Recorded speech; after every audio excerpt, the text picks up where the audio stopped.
Caos profughi, continuano tensioni e polemiche dopo la notte a Padova, i migranti diretti verso Venezia, obiettivo incontrare il prefetto. Tragedia in Brasile, il 37enne veronese scivola tra le rocce vicino a una cascata e muore, da tempo viveva in Sud America. Il sindaco grillino di Chioggia, Alessandro Ferro, annuncia su Facebook di essere indagato dalla procura. L'accusa è abuso d'ufficio, ho fiducia nella magistratura, dice il primo cittadino. Oggi il voto alla Camera è per il passaggio di Sappada al Friuli Venezia Giulia, già approvato in Senato. Domani intanto l'avvio del negoziato a Roma per l'autonomia del Veneto. Tumore al seno, la prevenzione è diventata a pagamento per le donne che hanno meno di 50 anni, lo stabilisce una nuova norma regionale ed è polemica. Con la sua Porsche provoca un incidente nel Padovano e scappa senza soccorrere i feriti. Carabinieri arrestano il pirata, un trevigiano. Nuova marcia dei veneziani contro la trasformazione in albergo di un altro storico edificio della città. Giovane straniero nullatenente restituisce 800 euro che aveva trovato nel giaccone donatogli da un pensionato. Accade a Montebelluna.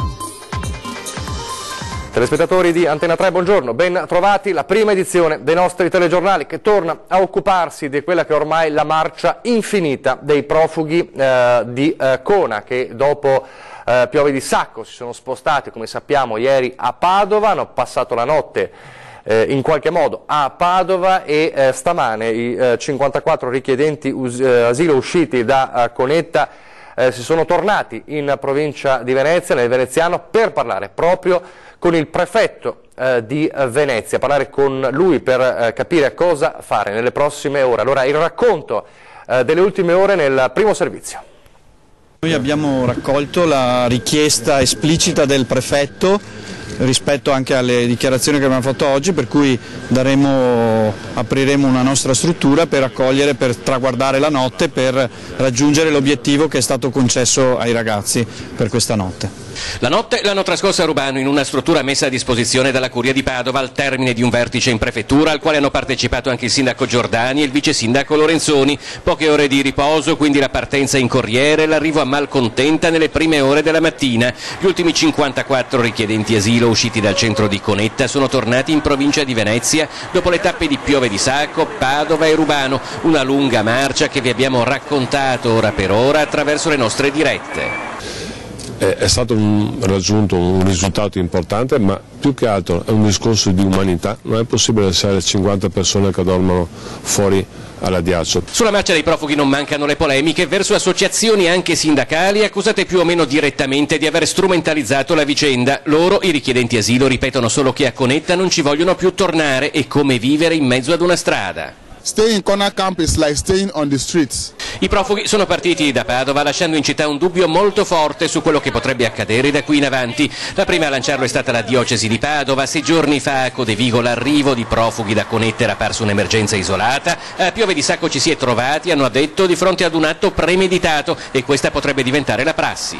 La preoccupazione di tutti, non solo del prefetto di Padova o di quello di Venezia, ma anche del Ministero. Ovviamente uno sforzo, uno spirito di emulazione in questi casi ci può essere e quindi è ovvio che bisogna far capire che non è quella la via verso la quale rischiano solo di perdere quelli che sono i diritti dall'accoglienza che oggi hanno. Ma se non cambiano le condizioni nel campo penso che scapperanno tutti. Io credo che ci sia la necessità di fare un intervento importante per migliorare le condizioni e per dare delle prospettive a queste persone. E allora, per capire che sta succedendo ora in questo momento, e siamo tornati quindi in provincia di Venezia, ci colleghiamo in diretta telefonica con il nostro Tommaso Stoppa. Tommaso. Sì, buongiorno, siamo in questo momento a Malcontenta, al centro civico di Malcontenta, ai confini del Comune di Venezia. È stato messo a disposizione dal presidente della municipalità di Marghera, Gianfranco Bettin. I migranti si sono radunati qui e pochi minuti fa è arrivato anche il prefetto di Venezia, Carlo Boffi, per incontrarli e per parlare con loro. Quello che ha detto il prefetto, che li ha naturalmente invitati a fare ritorno alla base di Cona, è che entro i prossimi giorni ci potrebbero essere 100 trasferimenti in situazioni migliori che seguiranno comunque un ordine che dovrebbe essere quello dell'anzianità di permanenza. e che anche la cooperativa che sta gestendo il centro di Cona potrebbe essere cambiata e potrebbe esserci una nuova cooperativa e quindi le condizioni di vita potrebbero essere migliori. Questo è quello che il prefetto ha promesso. Dopodiché ha lasciato i migranti discutere tra di loro, perché comunque la decisione che devono prendere se rientrare o no, chiaramente devono prenderla loro, stanno discutendo, abbiamo seguito un po' questa discussione che è ancora in corso e non sembra però che l'intenzione sia quella di rientrare. Le aspettative di cui parlano sono di una casa e di un lavoro per tutti, quindi insomma con queste premesse sembra che il dialogo sia piuttosto difficile.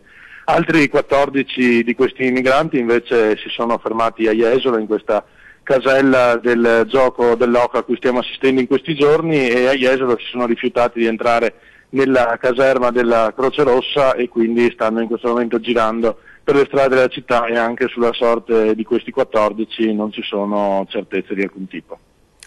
Grazie a Tommaso Stoppa. Quindi situazione in evoluzione, come ormai diventata quasi una prassi in questi giorni, e la continueremo a seguire. Adesso la cronaca di una tragedia avvenuta in Brasile, dove un 37enne di Verona, Duccio Cipriani, è morto dopo essere scivolato tra le rocce di una cascata a São Sebastião, nell'entroterra di San Paolo. Secondo quanto riferito dalle autorità, appunto è Duccio Cipriani, che lavorava come pubblicitario in un'agenzia di San Paolo, quindi viveva da tempo in quella zona, e il giovane stava passando la festività del giorno della coscienza nera, celebrata nel paese sudamericano insieme ad alcuni amici, e durante un'escursione ha perso l'equilibrio ed è caduto da un'altezza di 5 metri. Il suo corpo è stato trovato sott'acqua, ormai senza vita, dai soccorritori.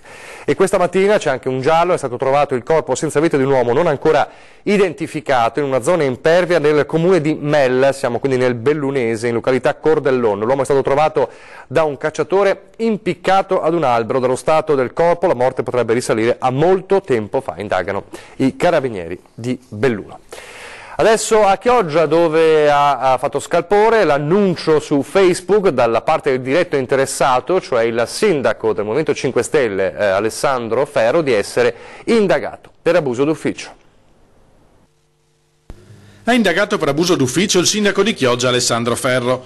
A darne notizia con un post su Facebook lo stesso primo cittadino. Mi è stato notificato un avviso di richiesta di proroga indagini da parte della Procura di Venezia, scrive: prima d'ora non avevo ricevuto alcuna comunicazione, né ero a conoscenza di alcuna attività nei miei confronti.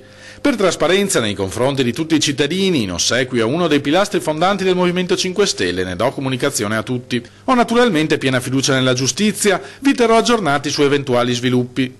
Sconosciute le ragioni dell'indagine, che potrebbero avere a che fare con le autorizzazioni rilasciate dal Comune a uno stabilimento balneare di cui il sindaco è socio. Vicenda che aveva suscitato scalpore in città e sulla quale alcuni consiglieri di opposizione avevano presentato un esposto in procura.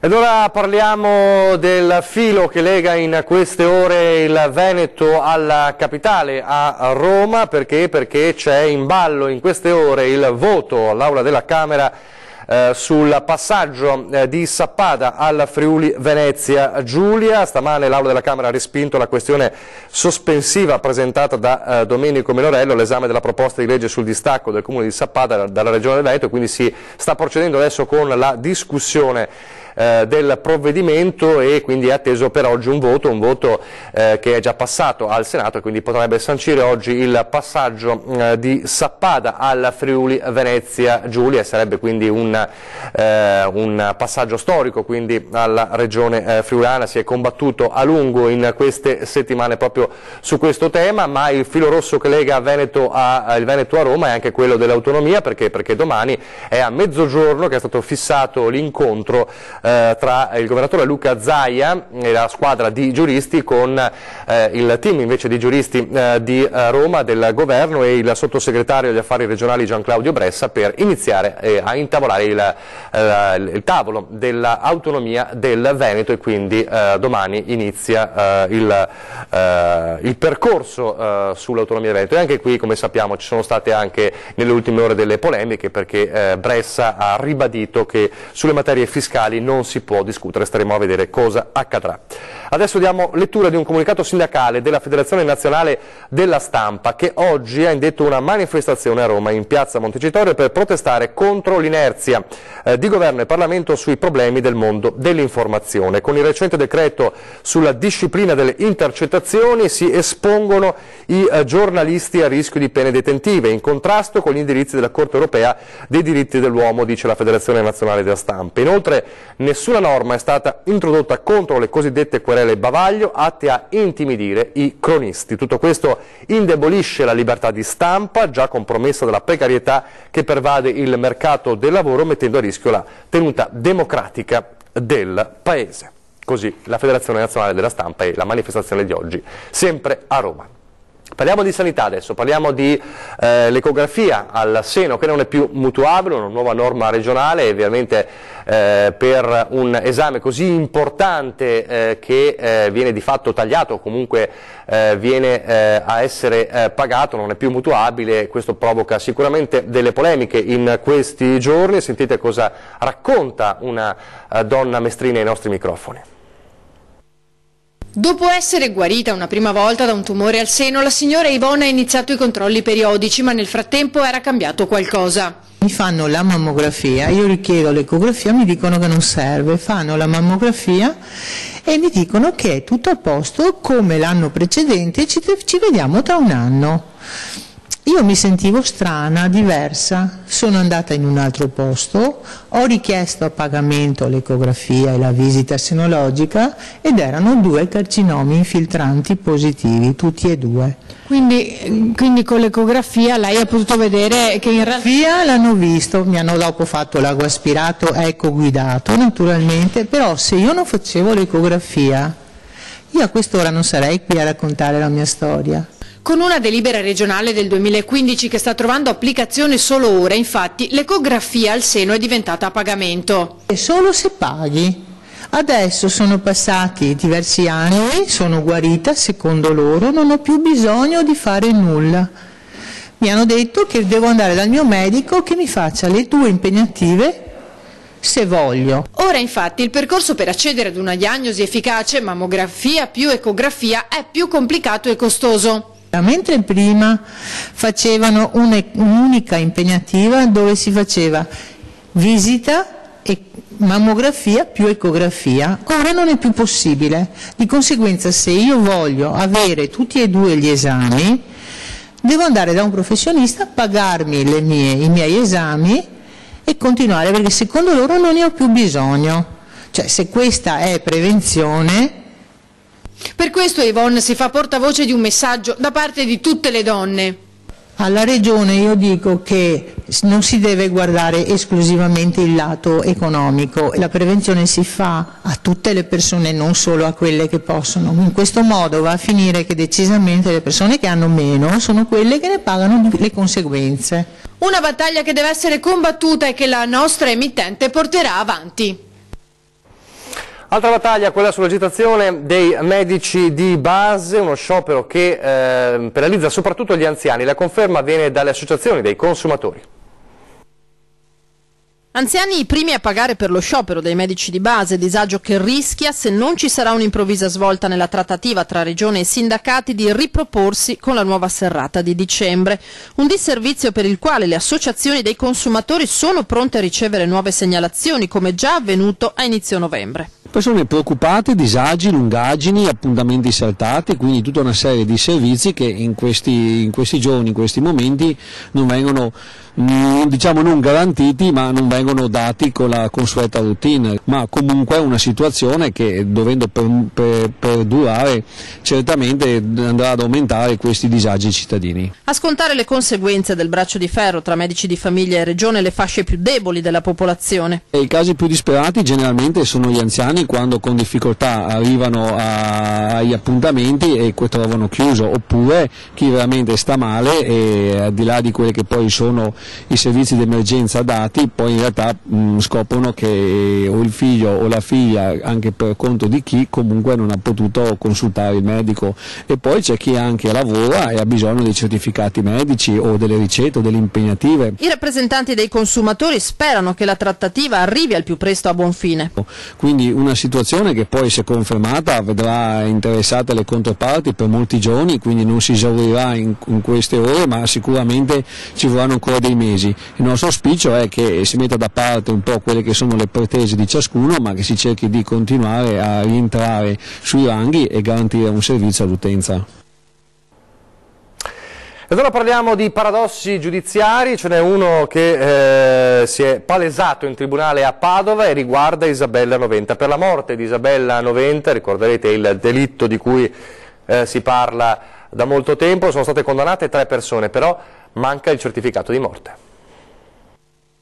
Per la morte di Isabella Noventa sono stati condannati in primo grado Freddy Sorgato, Deborah Sorgato e Manuela Cacco, eppure, secondo un giudice padovano, mancano le prove che Isabella sia morta. Il paradosso è andato in scena in tribunale, dove la donna, scomparsa il 16 gennaio 2016, è coinvolta in un processo in cui il fratello è accusato di esercizio abusivo della professione di odontoiatra. Secondo il giudice non ci sono prove certe della morte e quindi si invita la procura ad effettuare accertamenti in tal senso. In effetti il corpo è stato cercato per mesi e ovunque, compreso il letto del fiume Brenta, ma non sono state trovate tracce. Per far decadere il processo a carico di Isabella, insomma, serve un certificato di morte che al momento non c'è e il giudice ha rinviato tutto al 27 febbraio.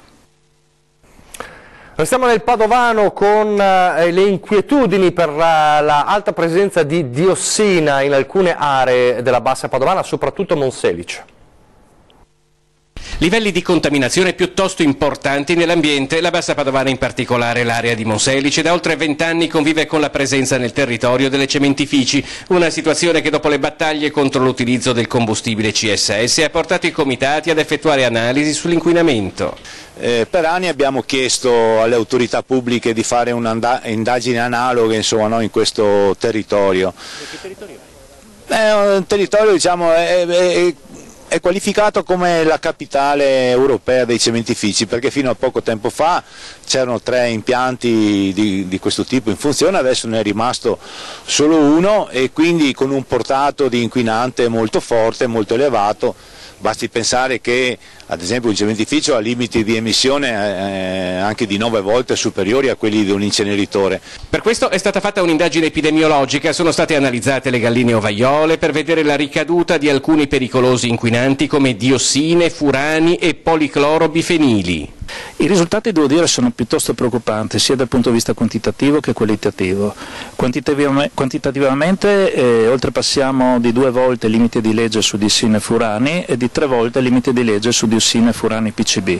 Questi ultimi PCB sono la parte preponderante in pratica della parte inquinante. Sono tutte sostanze cancerogene, riconosciute come classe A cancerogena e quindi dopo 20 anni possono portare, anzi è sicuro che portino a sviluppo di carcinogenesi. Adesso una breve pausa pubblicitaria.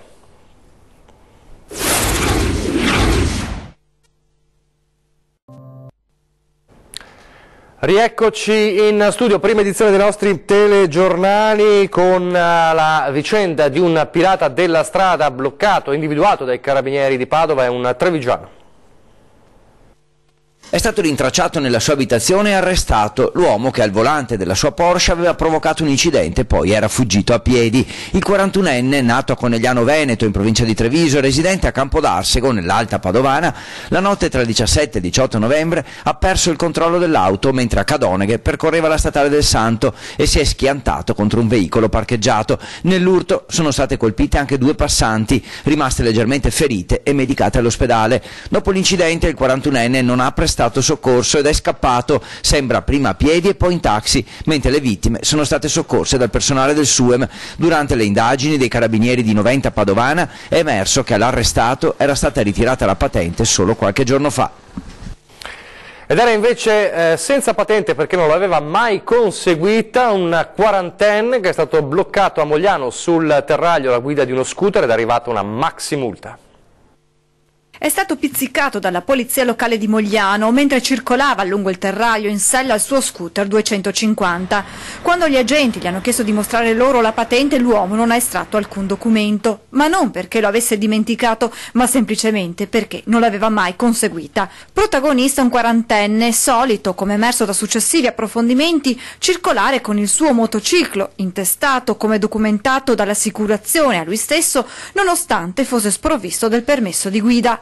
Per l'uomo è scattata una maxi multa da 5.000 euro e il fermo del mezzo per 3 mesi. Impossibile invece togliere punti dalla patente, essendo questa inesistente.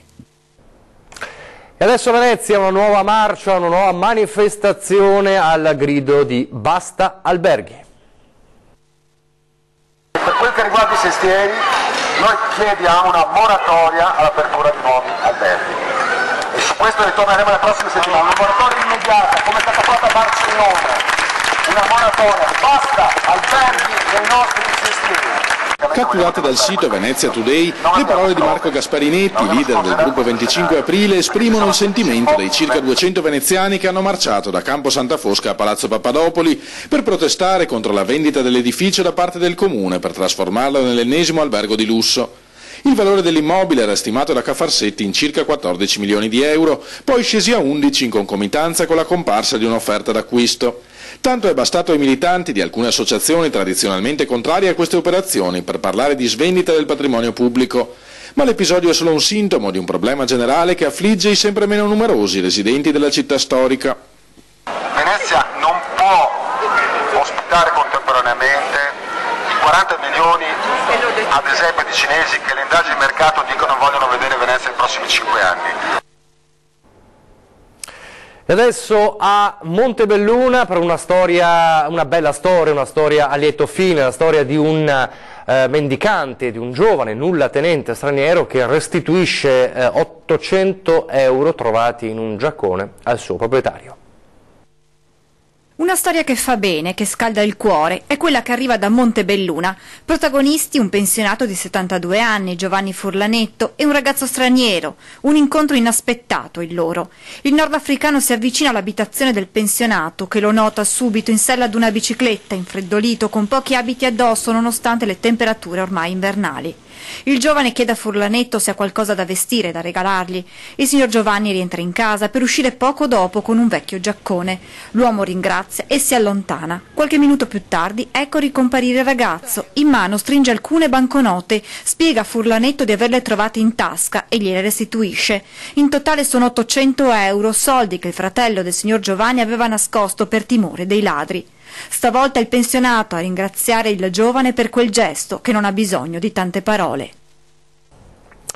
Lo dico ad antenna, vi ricordo le modalità per poterci segnalare disservizi e problemi. Redazione @antenna3.it per scrivere una mail, 0422 023 0898 per lasciare un messaggio in segreteria, 351 175 5340 per sms e whatsapp. E adesso a Conegliano da nonna Augusta che a 105 anni coltiva ancora l'orto e dispensa anche consigli importanti. Sentiamo. Io vorrei dire ai giovani di essere più umili, di imparare bene le cose e portare rispetto ai vecchi, perché i vecchi hanno fatto tanta fatica. Ha festeggiato la bella età di 105 anni, ogni giorno a Monticella dove vive fa il giro del suo orto e beve un uovo fresco ma specifica solo delle sue galline. Augusta Rec, classe 1912, è una dei 17 ultracentenari di Conegliano. Ha visto 2 guerre, la prima con gli occhi di bambina. Mi ricordo sì della guerra, quella del 18. Quella del 18 mi ricordo quando è venuto dentro i tedeschi. Ha portato via la mucca, ha portato via il maiale, ha portato via le galline, ha portato via tutto. Ci hanno lasciato senza niente. Il lavoro che non c'era, il trasferimento a Milano a fare la commerciante col marito, a farli poi tornare indietro la devastazione della seconda guerra. Perché bombardavano Milano, hanno bombardato la nostra casa, era a terra. Mio marito ha voluto andare giù dopo un po' a vedere.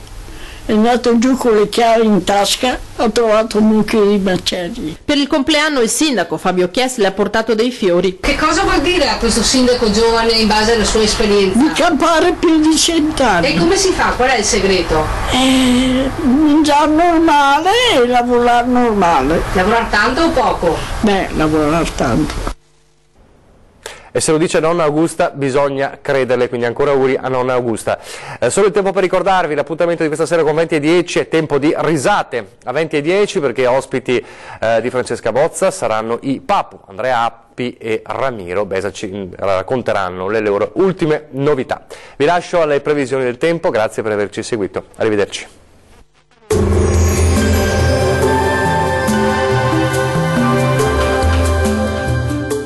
Termoidraulica Susin. Se compri una caldaia, in omaggio il condizionatore. Termoidraulica Susin a 0 branco. Ci attende un'altra giornata all'insegna del bel tempo stabile e per lo più soleggiato sulle nostre regioni. Vediamo il dettaglio del 22 novembre.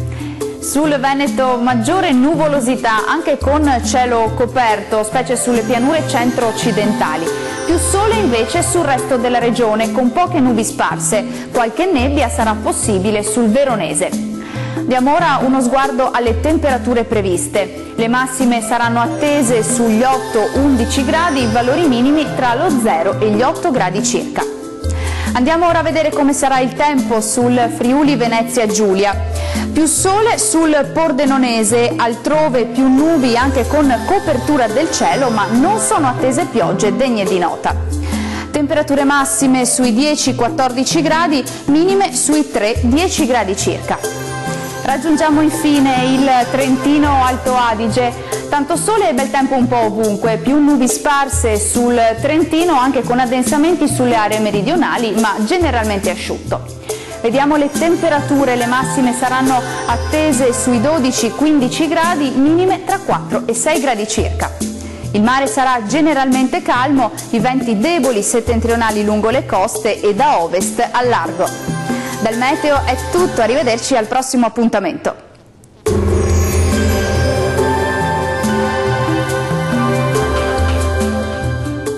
Termoidraulica Susin. Se compri una caldaia, in omaggio il condizionatore. Termoidraulica Susin a 0 branco.